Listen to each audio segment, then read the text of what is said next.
Welcome to my channel my dear friends. আজকে আমি ইতিহাসের বৈদিক যুগ সম্বন্ধীয় কিছু আলোচনা এবং এর শেষে এমসিকিউ বিভিন্ন পরীক্ষাতে এসেছে, যেমন railway, WBCS, UPSC, SSC, CGL, MTS ইত্যাদি পরীক্ষাতে এসেছে। সেরকম কিছু গুরুত্বপূর্ণ প্রশ্নের আলোচনা করব। বৈদিক যুগের দুটো ভাগ আছে আমরা জানি। একটাকে দি আর্লি বেদিক পিরিয়ড বা প্রথম দিককার বৈদিক যুগ বলা হয়, যেটাকে আবার আমরা ঋক বৈদিক যুগ নামে জানি, এবং তারপরে ল্যাটার বেদিক পিরিয়ড বা পরবর্তী বৈদিক যুগ। এখন আমরা ইতিহাসের ঘটনাক্রমে দেখেছি মানুষ প্রথমে আদিম মানুষ ছিল, বনে জঙ্গলে বসবাস করত এবং ফলমূল কাঁচা মাংস খেত ইত্যাদি। তারপরে ওখানে প্যালিওলিথিক, মেসোলিথিক, নিওলিথিক এজ অতিক্রম করার পরে মানুষ কিছুটা সভ্য হতে শুরু করে, এবং যখন থেকে তারা খাদ্য, বস্ত্র, বাসস্থান ইত্যাদির সঠিক অনুসন্ধান করে ফেলতে পারলো, জোগাড় করে ফেলতে পারলো, তারপর থেকে তারা সভ্যতা তৈরি করতে শুরু করলো, যেটা আমরা আগের ভিডিওতে দেখেছি, সিন্ধু সভ্যতা বা হরপ্পা সভ্যতা। যারা আমার প্রথমের সিন্ধু সভ্যতা বা হরপ্পা সভ্যতার ভিডিওটা দেখোনি, তাদের কাছে আমার অনুরোধ ওটি দেখে নিও, যাতে করে ওইটি দেখার পরে বৈদিক যুগে গেলে ঘটনাক্রমটা বুঝতে খুব সুবিধা হবে। এবং ভিডিওটি শুরু করার প্রথমে আমার নতুন ভিউয়ার্সদের কাছে বিশেষ অনুরোধ, চ্যানেলটিকে সাবস্ক্রাইব করে বেল আইকনটি প্রেস করে দিও। তোমাদের ভালোবাসা আমাদের অনেক বেশি অনুপ্রেরণা দেয়। বৈদিক যুগ, যেটা সাধারণত আমরা 1500 থেকে 600 বিসি বিফোর ক্রাইস্ট, খ্রিস্টপূর্বাব্দ, যীশু খ্রিস্ট জন্মকে আমরা জিরো ধরে নিই, তার থেকে 1500 বছর আগে বৈদিক যুগ শুরু হয় বলে ধরে নেওয়া হয়েছে। আমরা হরপ্পা সভ্যতা দেখেছিলাম যে হরপ্পা সভ্যতাতে মানুষ বসবাস করত, তাদের স্থাপত্য ভাস্কর্য অনেকটা বেশি উন্নত ছিল। তারা পয়ঃপ্রণালী সিস্টেম, নিকাশি ব্যবস্থা, খাদ্যকে সংরক্ষণ করার ব্যবস্থা, সুন্দর ইটে বানানো ঘর, এবং তাদের উৎসব, অনুষ্ঠান, ধর্ম এই সমস্ততে তারা খুব বেশি ব্যস্ত থাকতো এবং আনন্দেই জীবনযাপন করত। কিন্তু তাদের মধ্যে কোনো পলিটিক্যাল পাওয়ার বা রাজনৈতিক শক্তি ছিল না, কোনো প্রধান শক্তি ছিল না, এবং তাদের বিশেষ কোনো ধর্ম না থাকার কারণে তাদের ধর্মীয় গ্রন্থ লেখা বা প্রচারের কোনো ব্যাপার ছিল না। তো ওর পরে আমরা যখন দেখলাম যে হরপ্পা সভ্যতা ধ্বংস হয়ে যায়, কেউ কেউ বলেন যে এটা প্রাকৃতিক বিপর্যয়ে ধ্বংস হয়, কেউ বলেছেন না বহিঃশত্রুর আক্রমণ দ্বারা সমস্ত মানুষদেরকে হত্যা করে সভ্যতা ধ্বংস হয়ে যায়, আবার কেউ কেউ বলেছেন যে সিন্ধু নদীর গতিপথ পরিবর্তনের জন্য, এই ধরনের কোনো অজানা অচেনা কারণে সিন্ধু সভ্যতা একসময় ধ্বংস হয়ে যায়। তো এরপরে দেখা যায় বৈদিক যুগ। বৈদিক ভাষাটা দেখেই বোঝা যায় যে ভাষাটি বেদ থেকে এসেছে। কেন? এই যুগের প্রাধান্য ছিল বেদের উপরেই। বেদই ছিল অল ইন ওয়ান, সর্বে সর্বা, যা হতো সব বেদের উপরে ভিত্তি করে, এবং পুরোহিত বর্গ অনেকটা বেশি শক্তিশালী হয়ে যান। বৈদিক যুগকে দুভাগে ভাগ করা যায়। আর্লি বেদিক পিরিয়ড, যেটা আমরা 1500 থেকে 1000 বিসি ধরেছি, এবং পরবর্তীতে ল্যাটার বেদিক পিরিয়ড বা পরবর্তী যে বৈদিক যুগ, যেটা 1000 থেকে 600 বিসি ধরে নেওয়া হয়েছে। এরপর কিছু ইম্পর্টেন্ট পয়েন্ট, এখানে যে সমস্ত পয়েন্টগুলি দেওয়া আছে সেগুলো প্রত্যেকটি গুরুত্বপূর্ণ। প্রত্যেকটি লাইন থেকে বিভিন্ন পরীক্ষায় বিভিন্ন ধরনের প্রশ্ন এসেছে। এখানে কোনো ডেসক্রিপটিভ ব্যাপার নেই, সমস্ত পয়েন্টগুলো মেন পয়েন্ট যেগুলো আমাদের পড়ার দরকার সেগুলোই দেওয়া আছে। এই ভিডিওটি একটু দীর্ঘায়িত হতে পারে, কারণ দুটো এজকে এবং তারপরে এমসিকিউ পরীক্ষাতে প্রিভিয়াস ইয়ার্সে আসা যে সমস্ত প্রশ্নগুলো ডিসকাস করেছি, এই ভিডিওটি শেষ পর্যন্ত দেখতে থাকো। আমি কথা দিচ্ছি যে তোমাদের এরপর বৈদিক যুগ সম্বন্ধে একটি ধারণাই পাল্টে যাবে। সিন্ধু সভ্যতা ধ্বংসের পর ভারতে যে সভ্যতার উদ্ভব হয়েছিল তার নাম বৈদিক সভ্যতা। দেখো, কেউ কেউ বলেছেন যে বৈদিক সভ্যতা ভারতে প্রথম আবির্ভাব হয়নি, বেদ ভারতের নয়। এগুলো ঐতিহাসিকদের মতামত বিশ্লেষণযোগ্য, এবং শেষমেশ বেশিরভাগ ঐতিহাসিকরা যেটি মেনে নিয়েছেন সেটি এই যে হ্যাঁ, সিন্ধু সভ্যতা ভারতেই সভ্যতা, এবং সিন্ধুর যে সমস্ত মানুষেরা যারা সপ্ত সিন্ধু অঞ্চলে বসবাস করতো তারা বেশিরভাগই মধ্য এশিয়া থেকে এসেছিল। বৈদিক কেন বলবো আমরা এই সভ্যতাকে? বেদকে ভিত্তি করে এই সভ্যতা গড়ে উঠেছিল বলে এর নাম বৈদিক সভ্যতা। বেদকে ভিত্তি করে, আমরা জানি ঋক, সাম, যজু, অথর্ব 4টি বেদ রয়েছে। এই বেদকে ভিত্তি করে সমস্ত কিছু, আমাদের যেমন কনস্টিটিউশন রয়েছে, সংবিধান রয়েছে, সমস্ত কিছু আমাদের জীবন যাপন করার, আমাদের সমাজকে চালানোর, আমাদের দেশকে চালানোর জন্য যে নিয়মের বই, নিয়মাবলী, তাকে আমরা কনস্টিটিউশন বলি, ইন্ডিয়ান কনস্টিটিউশন। ঠিক একই রকম ভাবে ওই সময়ে আর্লি বেদিক পিরিয়ডে বেদই ছিল প্রধান। আর্যরা এই সভ্যতা শুরু করেছিলেন বলে মানা হয়। আমরা একটা নতুন ভাষা শুনলাম, আর্য। আর্য কারা? আর্য কথার অর্থ সৎ বংশজাত বা অভিজাত মানুষ। কেউ কেউ বলেছেন আর্য কোনো ভাষার নাম, কেউ কেউ বলেছেন আর্য কোনো অভিজাত সৎ বংশজাত মানুষের নাম। আবার এই আর্যরা কারা, এই আর্যরা কোথা থেকে এসেছিল, এই সম্বন্ধে ঐতিহাসিকদের বিভিন্ন মতামত রয়েছে। তবে যেটুকু ধরে নেওয়া হয় যে বেশিরভাগরাই মেনে নিয়েছেন যে ভারত আর্যদের আদি বাসস্থান ছিল এবং আর্যরা সপ্ত সিন্ধু অঞ্চলে বসবাস করত। 7টা নদী একসাথে মিলনস্থল, তার যে ডিস্ট্রিবিউটরির মাঝে যে বদ্বীপ তৈরি হয়েছিল, সেই সমস্ত জায়গাতে আর্যরা বসবাস করতেন। তো এই জন্য বেশিরভাগ পণ্ডিতরাই মেনে নিয়েছেন যে হ্যাঁ, আর্যরা ভারতেই ছিলেন। বিশেষ বৈশিষ্ট্য, ঋক, সাম, যজু, অথর্ব, এই 4টি বেদ। এই বেদগুলো আবার ব্রাহ্মণ, সংহিতা, আরণ্যক, উপনিষদ, বেদাঙ্গ তে ভাগ ছিল।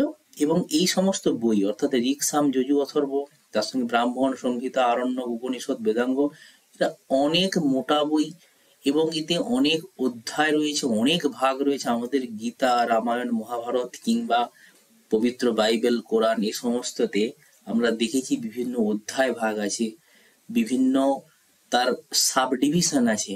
ঠিক একই রকম ভাবে এই বেদগুলোর এতগুলো সাব ডিভিশন ছিল এবং এইগুলো নিয়েই বৈদিক সভ্যতা গড়ে উঠেছিল।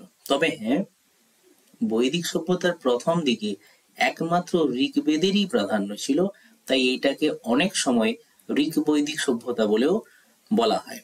প্রত্যেক বেদ ব্রাহ্মণ, সংহিতা, উপনিষদ, আরণ্যক এই 4 ভাগে বিভক্ত ছিল। বেদের অপর নাম শ্রুতি। কেন শ্রুতি?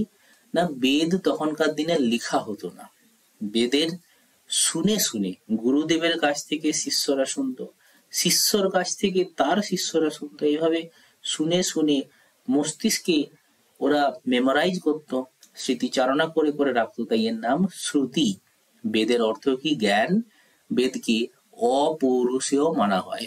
অপৌরুষেয় কথার অর্থ যে কোনো পুরুষের দ্বারা, কোনো মানুষের দ্বারা এত সুন্দর পুঁথি গ্রন্থ তৈরি করা বোধহয় সম্ভব নয়, এটা কোনো ঈশ্বর প্রদত্ত জিনিস, এই জন্য বেদকে অপৌরুষেয় মানা হয়।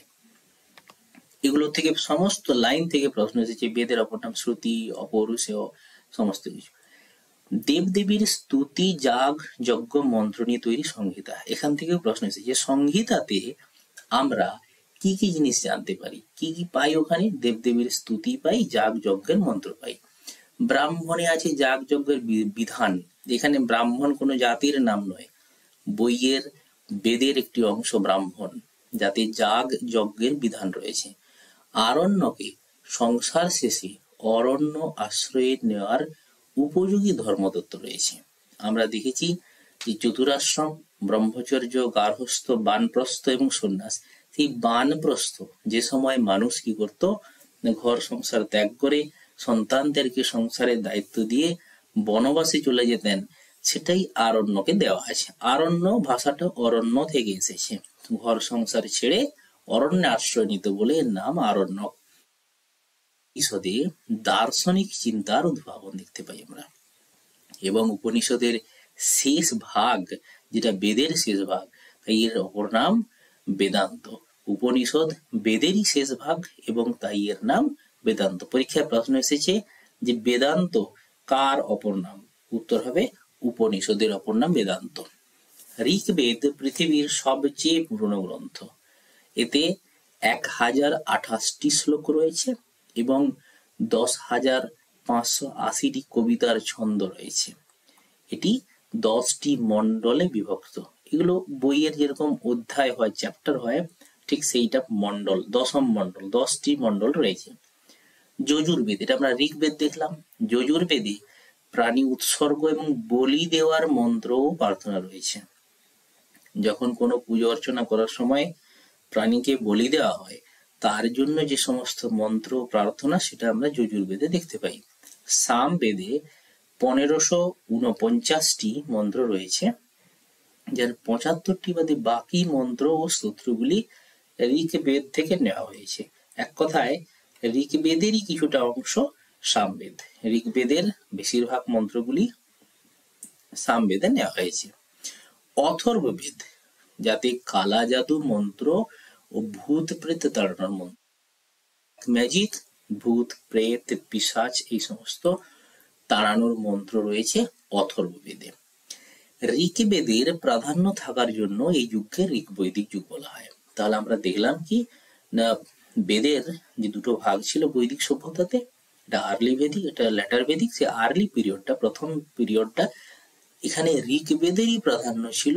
আমি আগেও বললাম, এই ঋগ্বেদের প্রাধান্য থাকার জন্য এই যুগকে ঋগ্বৈদিক যুগ বলা হয়। এই যুগে মানুষেরা বেশিরভাগ পশু পালক ছিলেন। হ্যাঁ, পুরোহিত বর্গের প্রাধান্য অনেক বেশি ছিল, তার মানে এই নয় যে সমস্ত মানুষ পুরোহিত ছিলেন। পুরোহিতদের বংশে যারা জন্মগ্রহণ করতো তারাই একমাত্র ব্রাহ্মণ বা পুরোহিত হতে পারত। তাই সবাই ব্রাহ্মণ কুলে জন্মগ্রহণ করে না। বাকিরা কি করতো, বেশিরভাগরাই পশুপালক ছিল। গরুই ছিল প্রধান সম্পদ। খুব ইম্পর্টেন্ট পয়েন্ট, পরীক্ষায় বহুবার এখান থেকে বিভিন্ন ভাবে প্রশ্ন এসেছে যে ঋগ্বৈদিক যুগের সব থেকে বড় সম্পদ কি ছিল? গরু ছিল। যার কাছে বেশি গরু থাকতো তাকে গোমত বলা হতো। এখন দেখো, যেমন আমরা পরবর্তীকালে মডার্ন ইন্ডিয়ান হিস্ট্রিতে দেখবো, যার কাছে বেশি জমি থাকে তাকে জমিদার বলা হয়।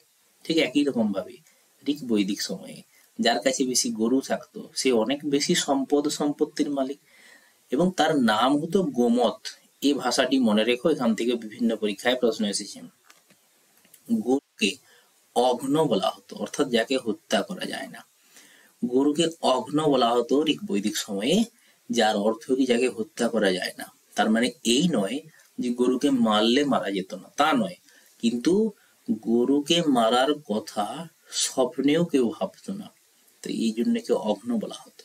আজকালকার আমাদের যেরকম শিবের ষাঁড় আমরা মানি, এবং রামচন্দ্রের, বজরংবলী বা হনুমানজিকে হত্যা করার কথা আমরা কেউ ভাবি না। ভাবি যে ওতে সমস্ত আমাদের 14 পুরুষের পাপ হবে, তাতে সেই একই রকম ভাবে অঘ্ন বলা হতো গরুকে, কারণ গরুকে হত্যার কথা সুস্থ মস্তিষ্কের কোনো মানুষ ভাবতো বলে আমার মনে হয় না। ইন্দ্র ছিলেন প্রধান দেবতা। এদের প্রধান দেবতা ইন্দ্র। পরীক্ষায় বহুবার প্রশ্ন এসেছে বৈদিক যুগের প্রধান দেবতা কি? ইন্দ্র। অগ্নি দ্বিতীয়, আগুন দেবতা, বরুণ তৃতীয়, জলের দেবতা। এই তিনটে পয়েন্ট খুব ইম্পর্টেন্ট। ইন্দ্র ছিলেন প্রধান, অগ্নি দ্বিতীয়, বরুণ তৃতীয়, যিনি কিনা জলের দেবতা। গায়ত্রী মন্ত্র, সাবিত্রী, অনেক জায়গাতে দেখেছি যে সাবিত্রীকে কেউ দেব বলেছেন, কেউ কেউ দেবী বলেছেন, তাই দেব অথবা দেবী দেওয়া আছে। সাবিত্রীর নাম শুনে অবশ্য দেবী মনে হয়, তবে কোথাও কোথাও দেবও দেওয়া আছে। গায়ত্রী মন্ত্র, যেটা আলোর দেবতা বা দেবীর উদ্দেশ্যে উচ্চারণ করা হতো, গায়ত্রী মন্ত্র আজও যেটা প্রচলিত। আর গায়ত্রী মন্ত্র ঋগ্বেদের 3য় মণ্ডলে আছে। আমরা দেখেছিলাম ঋগ্বেদে 10টি মণ্ডল আছে, এই 10টি মণ্ডলের মধ্যে 3য় মণ্ডলে আমরা গায়ত্রী মন্ত্র দেখতে পাই। সরস্বতী নদী, যে নদী আজকে নেই, যে সরস্বতী আজকে একটা ঐতিহাসিক নদী হয়ে গেছে, যার কোনো বাস্তব অস্তিত্ব বর্তমানে নেই, সেই নদী ঋগ্বেদের সময়ে সব থেকে বেশি পবিত্র নদী ছিল। সমাজ সভা ও সমিতিতে বিভক্ত ছিল, যারা রাজার সিদ্ধান্ত নিয়ে আলোচনা করত। সমাজ সভা ও সমিতিতে বিভক্ত ছিল। আজকে আমাদের বিভিন্ন ধরনের পলিটিক্যাল পার্টি রয়েছে। বিভিন্ন পলিটিক্যাল পার্টি থাকার কারণে তারা একে অপরের পক্ষে বিপক্ষে সওয়াল জবাব করতে থাকে। তো তখনকার দিনে এই সমস্ত কিছু ছিল না, তবে সভা ও সমিতি ছিল যারা শুধুমাত্র রাজার সিদ্ধান্ত নিয়ে আলোচনা করতে পারত। এই সেই সভ্যতা, বৈদিক সভ্যতা, যেখানে প্রথম আমরা রাজার অস্তিত্ব দেখতে পাবো। কারণ এর আগে হরপ্পা বা সিন্ধু সভ্যতাতে রাজা বলে কেউ ছিলেন না। তো মোটামুটি কোনো একটা প্রধান শক্তি হয়তো চালনা করতো, তবে রাজা বলে ভাষাটা সেখানে আসেনি। ব্রাহ্মণ, ক্ষত্রিয়, বৈশ্য এবং শূদ্রতে সমাজ বিভক্ত ছিল। ঋক বৈদিক সময়ে প্রাথমিক বৈদিক যুগ, প্রথম দিককার বৈদিক যুগ, 4টি শ্রেণীতে ব্রাহ্মণ, ক্ষত্রিয়, বৈশ্য এবং শূদ্র এই ভাগে বিভক্ত ছিল। জাতি প্রথা খুব কঠোর ছিল সে সময়। এরপর স্বামীর মৃত্যুর পরে একজন নারী দেওয়ারকে বিয়ে করতে পারত, যার পদ্ধতির নাম নিয়োগ পদ্ধতি। এটা প্রশ্ন এসেছে পরীক্ষাতে, সম্ভবত ইউপিএসসিতে এসেছে।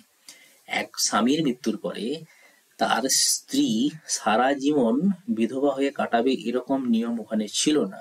সে যদি চাইতো নারীকে, আমরা দেখব যে প্রাথমিক বৈদিক যুগ বা ঋক বৈদিক যুগে নারীদেরকে অনেকটা বেশি প্রাধান্য দেওয়া হতো, যেটা কিন্তু পরবর্তী বৈদিক যুগে অনেকটা কমে যায়।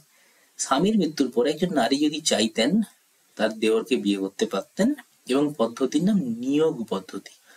সোম এবং সুরা পান করত পুরুষেরা। বিভিন্ন রকম অনুষ্ঠানের সময়ে সোম সুরা নেশার জিনিস, যেটা পুরুষেরা পান করতে পারত।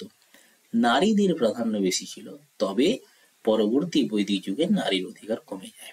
নারীদের প্রাধান্য এই যুগে বেশি ছিল, পরবর্তী বৈদিক যুগে নারীর অধিকার কমে যায়। কমে যায় মানে এতটাই কমে যায়নি যে যেখানে আমরা নারীর অস্তিত্ব পাবো না। এখানে পাবো অনেক বিদুষী মহিলার নাম আমরা পাবো, দেখছি পরবর্তীতে। এরপরে দেখো, ওটা ছিল ঋক বৈদিক যুগের ইম্পর্টেন্ট পয়েন্ট। এরপর আমরা ল্যাটার বৈদিক যুগ বা পরবর্তী বৈদিক যুগে এসে গেছি, যেটা সালটি দেওয়া আছে 1000 থেকে 600 বিসি খ্রিস্টপূর্বাব্দ, পরবর্তী বৈদিক যুগ। এই যুগে আর্যদের রাষ্ট্রনীতি, সমাজ, অর্থনীতি এবং ধর্মীয় জীবনে পরিবর্তন করা যায়। আমরা যেটা ঋক বৈদিক যুগে দেখেছিলাম সেটা ধীরে ধীরে পরিবর্তন হতে শুরু করে পরবর্তী বৈদিক যুগে। ঋক বৈদিক যুগে অনেক রাজ্য এবং গোষ্ঠী গুরুত্ব হারিয়ে ফেলে।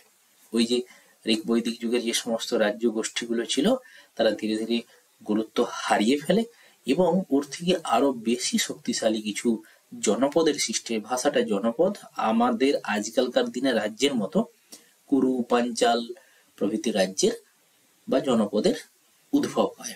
এর পরবর্তীতে আমরা দেখব যে এখান থেকে প্রতিবাদী বা বৌদ্ধ ধর্ম, জৈন ধর্মের পরবর্তীতে মগধের সিংহাসনে যখন আসবে ষোড়শ মহাজনপদ, তখন আমরা এই রাজ্য বা জনপদগুলো, যেটা তখন আরো শক্তি বাড়িয়ে মহাজন পদে পরিণত হয়ে যাবে, সেগুলো আমরা পরপর দেখতে থাকবো। রাজার ক্ষমতা বৃদ্ধি পায় এবং তারা দৈব সত্য দাবি করে। দৈব সত্য কথার অর্থ কি না, রাজারা বারবার বলতে থাকেন যে আমরা ঈশ্বরের প্রতিনিধি, আমাদের মধ্যে ঈশ্বরের শক্তি আছে, আমাদের সমস্ত পাপ পুণ্যের সমান, আমাদের কখনো শাস্তি হতে পারে না, ইত্যাদি ইত্যাদি। রাজা হলেন প্রজাপতি বা ব্রহ্মার সাক্ষাৎ প্রতিনিধি। এটা কিন্তু সত্য নয়, রাজারা নিজেরা ভাবতেন, প্রচার করতেন যে আমরা হচ্ছে প্রজাপতি বা ব্রহ্মা, সব থেকে বড় দেবতা, তার আমরা সাক্ষাৎ প্রতিনিধি। এই যুগে রাজাকে ইন্দ্র, বরুণ, অগ্নি, যম, বায়ু প্রভৃতি দেবতার শক্তিতে বলবান ভাবা হতো। রাজাকে রাজা নিজেরাই প্রচার করতেন এবং নিজেরা নিজেদেরকে ভাবতেন যে আমরা ইন্দ্র, বরুণ, অগ্নি, যম এইরকম সমস্ত পরাক্রমশালী দেবতার সমতুল্য আমরা রাজা। অর্থাৎ তাদের মধ্যে অহংকারের পরিমাণটা স্কাই হাই বা অনেকটা উঁচু হয়ে যায়। শতপথ ব্রাহ্মণ আমরা দেখেছিলাম। ব্রাহ্মণ যেটা আমাদের বেদেরই একটি ভাগ, সেই ব্রাহ্মণে নাম একটি শতপথ ব্রাহ্মণ। সেখানে বলা হয়েছে রাজা হলেন সকল শাস্তির ঊর্ধ্বে। রাজা যতই পাপ করুক না কেন, দোষ করুক না কেন, তার কোনো শাস্তি হবে না, সকল শাস্তির ঊর্ধ্বে উনি। রাজারা অশ্বমেধ, রাজস্ব, বাজপেয় যজ্ঞ করতেন। এগুলো সমস্ত অশ্বমেধ যজ্ঞ করে ঘোড়াকে ছেড়ে দেওয়া হতো। সেই ঘোড়া যত দূর পর্যন্ত ছুটে আসবে সমস্ত রাজ্যটাই রাজার হয়ে যাবে। তবে হ্যাঁ, ওই রাজার ঘোড়াকে যদি কেউ আটকাতো, তার সঙ্গে যুদ্ধ করে এ রাজারা কে জিততেন সেটা তাদের ব্যাপার। তো এরকম ছিল অশ্বমেধ যজ্ঞ, রাজস্ব, বাজপেয়। এখানে আরেকটা যজ্ঞ দেওয়া নেই, এটার নাম হচ্ছে নরমেধ যজ্ঞ, যেটার অস্তিত্ব আমরা দেখতে পাই বৈদিক যুগে। তবে হ্যাঁ, তার অস্তিত্ব অনেকটা কম, যেখানে মানুষকে বলি দিয়ে রাজা নিজের শক্তি অর্জন করতেন। রাজারা একরাট, বিরাট, সম্রাট ইত্যাদি উপাধি নিত। এগুলো সব গুরু গম্ভীর উপাধি। একরাট, বিরাট, সম্রাট এগুলো সমস্ত খুব একটা আড়ম্বরপূর্ণ উপাধি রাজারা নিজেরাই নিতেন তাদের নামের আগের দিকে।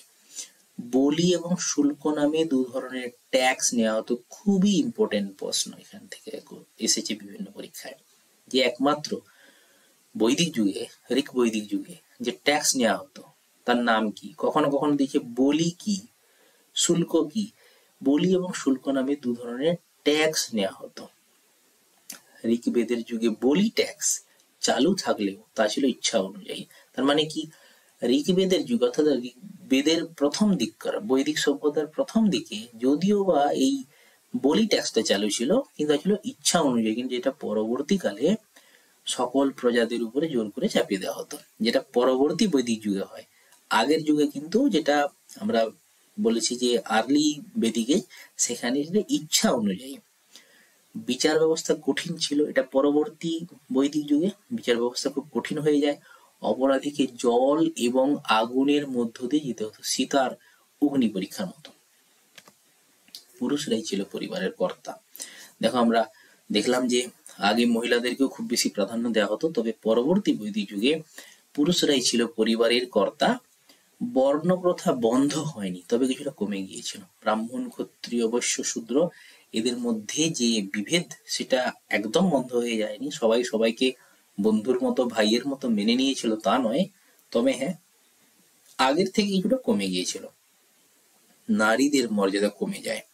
নারী সম্পর্কে নিন্দা বাক্য বলা হতো এবং নারীকে মদ্যপান ও পাশা খেলার মতো অপবিত্র ও অসত্য বলে ধরা হতো। অর্থাৎ নারীকে এক ধরনের অপমান, নারীকে এক ধরনের ঘৃণ্য জঘন্য বস্তু বলে এই পরবর্তী বৈদিক যুগে এটা চালু হতে শুরু করে। পরবর্তী বৈদিক যুগে নারীদের উপনয়ন, রাজনৈতিক অধিকার, ধর্মীয় কাজে যোগদানের অধিকার কেড়ে নেওয়া হয়। আগেকার দিনে প্রথম বৈদিক যুগে, বৈদিক যুগে নারীরা উপনয়ন অর্থাৎ যাকে আমরা পৈতা বলে থাকি, তাদের সেটা হতো, রাজনৈতিক অধিকার ছিল, তারা বিভিন্ন ধর্মীয় কাজে যোগদান করতে পারত, যেটা পরবর্তী বৈদিক যুগে তাদের কাছ থেকে ছিনিয়ে নেওয়া হয়। কোনো নারীকে অনুমতি দেওয়া হতো না এই সমস্ত কাজে যোগদান করার জন্য। বাল্যবিবাহ, বহু বিবাহ, একাধিক স্বামীর সঙ্গে বসবাস, বিধবা বিবাহ, পণ প্রথা এসবই এই পরবর্তী বৈদিক যুগে দেখা যায়। পরবর্তী বৈদিক যুগে মানুষ অনেকটা বেশি আধুনিক হতে শুরু করে এবং তার সাথে এই সমস্ত নোংরামিগুলো আসতে শুরু করে। অনেক নারী সারা জীবন ধর্ম চর্চা করতেন, অর্থাৎ শুধু যে নারীরা একদম তাদেরকে পুরুষেরা শোষণ করতো তা নয়, তার মধ্য থেকেও কিছু কিছু নারী ওনারা উঠে এলেন এবং তারা ধর্মচর্চা করতেন। কেউ সারা জীবন করতেন, অবিবাহিত থাকতেন এবং সারা জীবন ধর্মচর্চা করতেন। তাদের একটা ভাষা ছিল, তাদেরকে একটা নামে ডাকা হতো, নামটা হচ্ছে ব্রহ্মবাদিনী। ব্রহ্মবাদিনীর নামে তাদেরকে ডাকা হতো।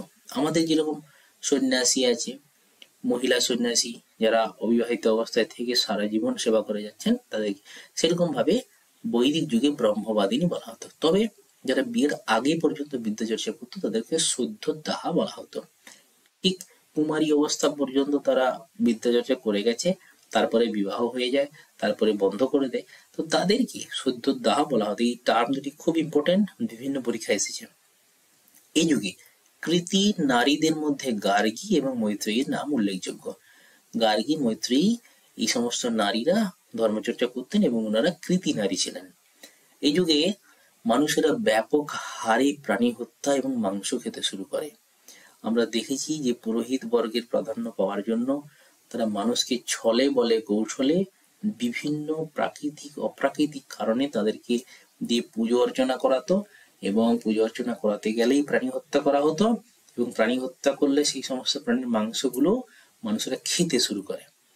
কৃষিকার্য ছাড়াও মানুষের অন্যান্য পেশা গ্রহণ করে, যেমন মৃৎশিল্পী, বস্ত্রশিল্পী, কামার, পাচক ইত্যাদি। মাটির কাজ, পোশাকের কাজ, বস্ত্রের কাজ, কামার, লোহার কাজ, পাচক, রান্নাবান্না ইত্যাদি কাজ সমস্ত মানুষেরা করতে থাকে। শুধুমাত্র কৃষিকার্যতেই মানুষ ব্যস্ত ছিল তা নয়, যেটা কিনা আর্লি ভেদিক পিরিয়ড বা প্রথম দিককার ঋগ্বৈদিক পিরিয়ডে মানুষ বেশিরভাগই কৃষিকার্যে যুক্ত ছিলেন। বেশিরভাগ ঐতিহাসিকরা মেনে নিয়েছেন এই যুগে প্রথম লোহা ব্যবহার শুরু হয়। সব থেকে বেশি ইম্পর্টেন্ট ট্রিপল স্টার দেওয়া আছে। লোহার ব্যবহার আমরা দেখেছি হরপ্পা বা সিন্ধু সভ্যতাতে কিন্তু লোহা ব্যবহার ছিল না। এই যুগেই প্রথম লোহা ব্যবহার শুরু হয় বলে বেশিরভাগ ঐতিহাসিকরা মেনে নিয়েছেন। এবং আরেকটা খুব গুরুত্বপূর্ণ পয়েন্ট, আর্যদের কাছে ঘোড়া ছিল গুরুত্বপূর্ণ প্রাণী। তবে হরপ্পাতে ঘোড়ার অস্তিত্ব পাওয়া যায়নি এক্সেপ্ট সুরকোট্টা। সুরকোট্টা বলে যে হরপ্পার সাইট একটা পাওয়া গিয়েছে, সেই সুরকোট্টাতে ঘোড়ার অস্তিত্ব পাওয়া গিয়েছে, ঘোড়ার হাড় পাওয়া গিয়েছে। তবে বেশিরভাগ হরপ্পান সভ্যতাগুলোতে পাওয়া যায়নি, হরপ্পান যে টাউনগুলো ছিল তাতে পাওয়া যায়নি, একমাত্র এটাতে পাওয়া গিয়েছে। তাই মেনে নেওয়া হচ্ছে যে হরপ্পাতে ঘোড়া এক ধরনের ছিলই না। কিন্তু আর্যদের কাছে এই সময় পরবর্তী বৈদিক যুগে ঘোড়া খুব গুরুত্বপূর্ণ প্রাণী ছিল, যে ঘোড়ার মাধ্যমে তারা লাঙ্গল টানাতো, মালপত্র বহন করাতো, ইত্যাদি ইত্যাদি। এরপর বৈদিক যুগে কিছু গুরুত্বপূর্ণ পরিভাষা, বিভিন্ন পরীক্ষায় এখান থেকে বিভিন্ন ভাবে প্রশ্ন আসে। কুল কথার অর্থ বৈদিক যুগে যেটা কুল বলা হতো তার অর্থ ছিল গ্রামনি বলা হতো গ্রামের প্রধানকে। সভা এবং সমিতি কি ছিল? রাজনৈতিক প্রতিষ্ঠান, আমি আগেও বলেছি। মোনা এবং নিস্ক নামে দুটি তামার মুদ্রা প্রচলিত ছিল। পরীক্ষায় বহুবার প্রশ্ন এসেছে মোনা এবং নিস্ক থেকে। বৃহি ধানকে বলা হতো। অয়স ছিল লোহা, এখান থেকে প্রশ্ন এসেছে। অয়স মানে লোহা। ওই সময় হালসির লাঙ্গলকে বলা হতো। এগুলো বৈদিক সময়কার টার্ম এবং যার অর্থ এইটা। গুরুত্বপূর্ণ বিষয়সমূহ আমরা চতুরাশ্রমের কথা কোথা থেকে জানতে পারি? ব্রহ্মচর্য, গার্হস্থ, বানপ্রস্থ, সন্ন্যাস, এই যে চতুরাশ্রম, এটা আমরা জানতে পারি জাবালা উপনিষদ থেকে। আমরা দেখেছি উপনিষদের 108টি ভাগ আছে, সেই 108টি ভাগের মধ্যে একটি ভাগ জাবালা উপনিষদ, সেইখান থেকে চতুরাশ্রমের কথা জানা যায়। প্রাচীনতম উপজাতির নাম বিদত, সব থেকে পুরনো উপজাতি ট্রাইব যার নাম হচ্ছে বিদত। মোট পুরাণের সংখ্যা 18টি, 18টি পুরাণ রয়েছে, উপনিষদ রয়েছে 108টি। ঋগ্বেদ পৃথিবীর প্রাচীনতম গ্রন্থ। এরপর এখান থেকেও বিভিন্ন পরীক্ষায় প্রশ্ন আসে হিন্দু বিবাহের ধরন বৈদিক মতে। দেখো, বৈদিক মতে হিন্দু বিবাহের 8টি ধরন রয়েছে। কিরকম ধরন? একটাকে বলা হচ্ছে ব্রাহ্ম বিবাহ, যেখানে মেয়েকে পণ দিয়ে বিয়ে দেওয়া হয়, যেটা পণ প্রথা যেভাবে চলছিল এখন কিছুটা হয়তো কমেছে। দৈব বিবাহ, পুরোহিতকে দক্ষিণার বদলে মেয়ে দান করা। কোনো পূজা অর্চনা করাতে গেলে যদি পুরোহিত মশাইকে দক্ষিণা দিতে না পারা যেত, তখন সেই বাড়ির কোনো যোগ্য মেয়েকে পুরোহিতকে দান করে দেওয়া হতো, তার নাম দৈব বিবাহ। অর্শ বিবাহ, মেয়েকে বিয়ে দেওয়ার জন্য বরের কাছ থেকে টাকা নেওয়া হতো, বরের কাছ থেকে টাকা নিয়ে মেয়েকে এক ধরনের বিক্রি করে দেওয়া হতো। প্রজাপত্য বিবাহ, কোন রকম টাকা না নিয়ে বরকে মেয়ে দান করা। গান্ধর্ব বিবাহ, যেটা প্রেম ঘটিত বিয়ে, খুব ইম্পর্টেন্ট, যেটা বর্তমান দিনে খুব প্রচলিত, গান্ধর্ব বিবাহ। অসুর বিবাহ, মেয়েকে কিনে নিয়ে বিয়ে করা। মেয়েকে কিনে নিয়ে বিয়ে করা, দুটোর মধ্যে কি পার্থক্য? মেয়েকে বিয়ে দেওয়ার জন্য বরের কাছ থেকে টাকা নেওয়া, এটা কন্যা পক্ষ অর্থাৎ মেয়ের বাবা বা তাদের পক্ষ নিত, আর এটা ছেলেরা মেয়েকে কিনে আনতো কোনো জায়গা থেকে, সেটাকে অসুর বিবাহ বলা হচ্ছে। রাক্ষস বিবাহ, হেরে যাওয়া রাজার মেয়েকে বিয়ে বা কোনো কিডন্যাপ করে নেওয়া মেয়েকে বিয়ে করা, তাকে বলা হতো রাক্ষস বিবাহ, এই পদ্ধতিটাকে। পৈশাচিক বিবাহ, মেয়ের সঙ্গে শারীরিক সম্পর্ক বা তার সঙ্গে নোংরামি করার পরে বিয়ে, এটাকে পৈশাচিক বিবাহ বলা হয়। এই বৈবাহিক মত হিন্দু ধরনের বিবাহ থেকে WBCS, SSC, UPSC এতে বহুবার বহু ধরনের প্রশ্ন এসেছে, তো এটাকে আমি ইম্পর্টেন্ট বলে ভেবেছি। এখানে 8টার বাইরে আর কোনো নেই। তবে হ্যাঁ, এই অনুলোম প্রতিলোম এই দুটো কি জিনিস, এটা কিন্তু বিবাহের পদ্ধতি নয়, এটা বিবাহের একটা ভাষা। কিরকম ভাষা না, অনুলোম বিবাহ কি না, উঁচু জাতের বর যদি নিচু জাতের কনেকে বিয়ে করে, ঠিক এর উল্টোটা প্রতিলোম বিবাহ, নিচু জাতের বর উঁচু জাতের কনের সঙ্গে বিবাহ করে। এই 8টি আলাদা, এটা পদ্ধতি অনুসারে, এবং এই 8-এর মধ্যেও সাব ডিভিশন এইটা। ব্রাহ্ম বিবাহ, মেয়েকে পণ দিয়ে বিয়ে দেওয়া ঠিক আছে, কিন্তু ওই মেয়ে যে বিয়ে হলো সেটা তার জাতের থেকে উঁচু জাতের হলো নাকি নিচু জাতের হলো, তো সেই কারণে ব্রাহ্ম বিবাহ বা এই যে 8 ধরনের বিবাহ রয়েছে বিবাহ, এই 8 ধরনের বিবাহের ভেতরেও অনুলোম না প্রতিলোম এইরকম সূক্ষ্ম ধারণা সেই সময়কার বৈদিক মানুষের মধ্যে ছিল। এরপর যারা এখনো পর্যন্ত আমার চ্যানেলটিকে সাবস্ক্রাইব করনি, দয়া করে সাবস্ক্রাইব করে দিও, বেল আইকনটি প্রেস করে দিও। এখানে WBCS, CGL, তারপর SLST, PT, SSC সমস্ত কিছু ভিডিও ধীরে ধীরে আপলোড হতে থাকবে।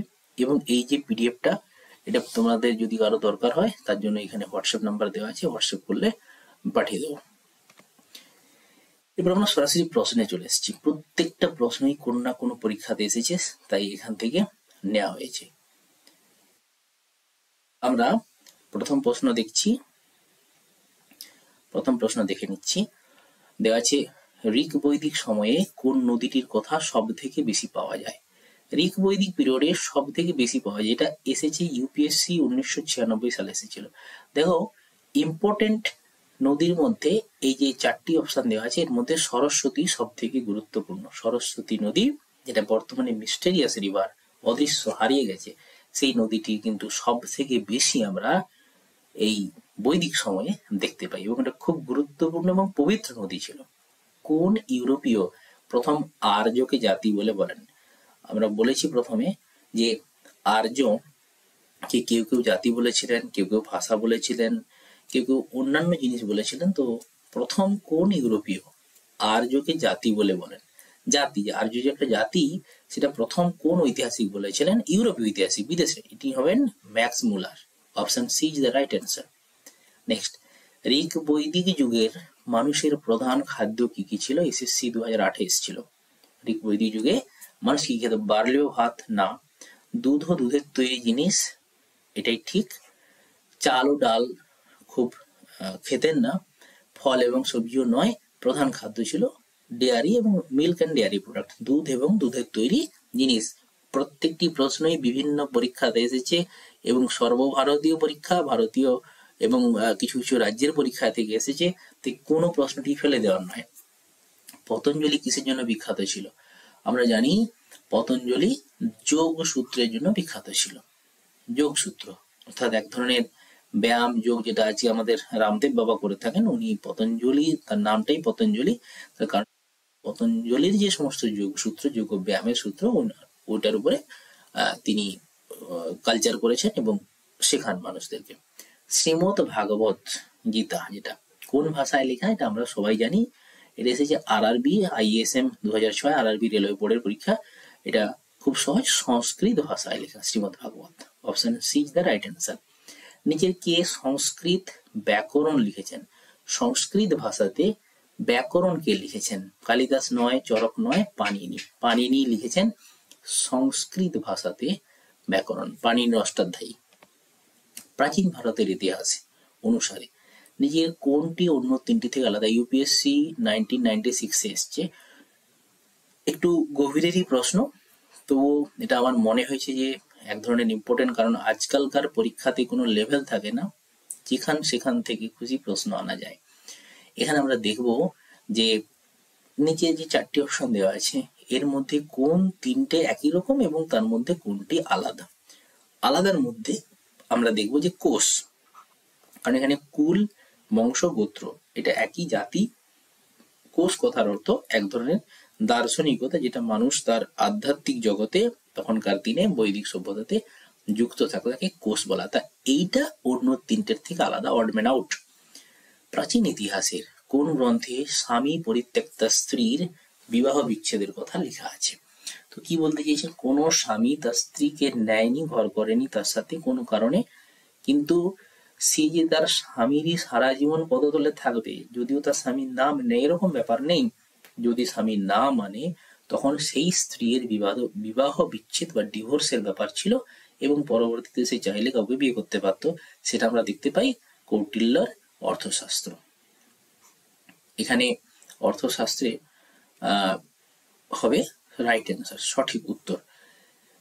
ঋক বেদের শ্লোক গুলি কতজন মিলে লিখেছেন? দিল্লি মাস কমিউনিকেশনের পরীক্ষাতে এসেছিল। ঋগ্বেদের যে শ্লোকগুলো রয়েছে, সেই শ্লোকগুলো কতজন মিলে লিখেছেন? এই প্রশ্নটা খুব বেশি আসে না সেরকম অন্যান্য পরীক্ষাতে। তবে এখানের অপশন হবে বহুজন মিলে। কেউ 1 জন, 4 জন, 7 জন মিলে নয়, বহুজন মিলেই লিখেছেন।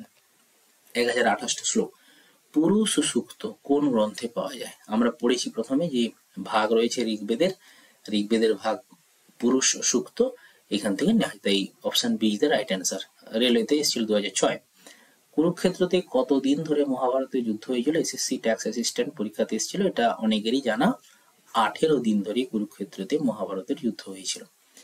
ঋগ্বেদে কোন নদীটির উল্লেখ নেই? প্রশ্ন দেখো, নেই। বিহার এসএসসিতে এসেছিল লোয়ার ডিভিশন ক্লার্কে। ঋগ্বেদে কোন নদীটির উল্লেখ নেই? সিন্ধু হবে না, সরস্বতী, যমুনা, এগুলো সবই আছে। পেরিয়ার, যেটা সাউথ ইন্ডিয়াতে বর্তমানে আছে, এই পেরিয়ার নদীটি ঋগ্বেদে কোন রকম এর ডিসকাশন বা কোনো নাম আমরা পাইনি। ঋগ্বেদে কোন দেবতার প্রাধান্য ছিল? আমরা যখন পড়েছিলাম টেক্সট, যখন আমি বলছিলাম বৈদিক যুগে, তখন বারবার বলেছিলাম যে সব থেকে গুরুত্বপূর্ণ একজন দেবতা ছিলেন, তার নাম ছিল ইন্দ্র, ইনি ছিলেন প্রথম। নিভি পরিধান এবং অধিবাস ইউপিএসসি এবং সিডিএস 2005-এ এসেছে। এটা ডব্লিউবিসিএস এ কোনো একটা ইয়ার এসেছিল, আমার ঠিক মনে পড়ছে না। নিভি পরিধান এবং অধিবাস এগুলো কি ছিল? আর্যদের সরকারি কর্মচারী না, তপশিলি জাতি, বাদ্যযন্ত্র, সব কোনোটাই না। আর্যদের অলংকার, আর্যরা গায়ে যে অলংকার পরতেন তাদের নাম এগুলো, নিভি পরিধান এবং অধিবাস। প্রাচীন ইতিহাসে আইন বিষয় গ্রন্থ কে লেখেন? ইউপিপিসিএসসি এসছে, উত্তরপ্রদেশ। আইন বিষয় গ্রন্থ আমরা জানি মনুস্মৃতি, মনু লিখেছিলেন মনুস্মৃতি, যে মনুস্মৃতি না আমাদের বি.আর. আম্বেদকর পুড়িয়ে দিয়েছিলেন, সেই মনুস্মৃতি।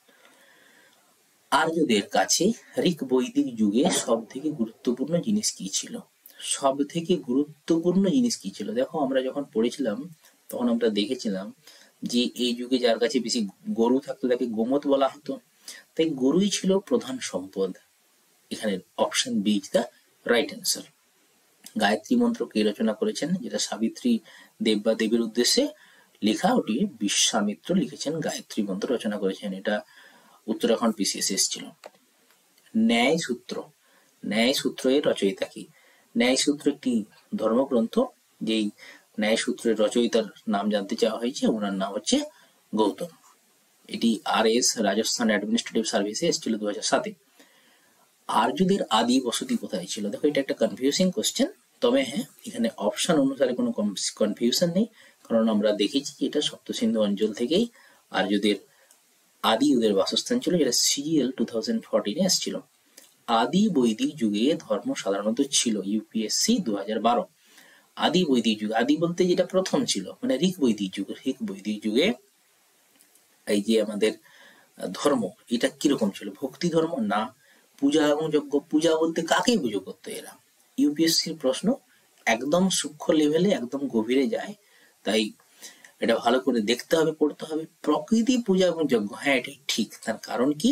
ওনারা প্রকৃতিকেই বেশি পুজো করতেন। এখানে পুজো যদিও ছিল, কাকে পুজো করতো? কাকে পুজো করতো? কোনো দেবদেবী খুব বেশি ছিল না, প্রকৃতির দেবদেবীকে পুজো করতেন, প্রকৃতিকেই বেশি পুজো করতেন। এবং যজ্ঞ হতো প্রকৃতি পুজো এবং ভক্তি। দেখো, একটু পার্থক্য রয়েছে, ভক্তি ভক্তি আলাদা, যজ্ঞ আলাদা। এখানে যজ্ঞ হতো, এই কারণে বিভিন্ন পশু বলি হতো এবং পশুর মাংস খাওয়া হতো, যেটা আমরা পরবর্তীতে দেখবো। ধীরে ধীরে পশু কমতে থাকে, পশুর সংখ্যা, মানুষদের মধ্যে চাষবাস করার জন্য পশু পাওয়া যাবে না, সে কারণে অন্য ধর্ম অর্থাৎ বৌদ্ধ ধর্ম এবং জৈন ধর্ম আসতে শুরু করবে, যেটা পরবর্তীতে প্রতিবাদী আন্দোলনে আমরা দেখতে পাবো। তো আবার একবার, যারা আমার চ্যানেলটিকে সাবস্ক্রাইব করনি তারা সাবস্ক্রাইব করে দিও, বেল আইকনটি প্রেস করে দিও, এবং পরবর্তী ভিডিওতে এরপরে প্রতিবাদী আন্দোলন সেটা আমরা আপলোড করব। আর বলছি, ভিডিওটি কেমন লাগলো তোমাদের কমেন্ট করতে ভুলো না। Thank you very much for watching my video.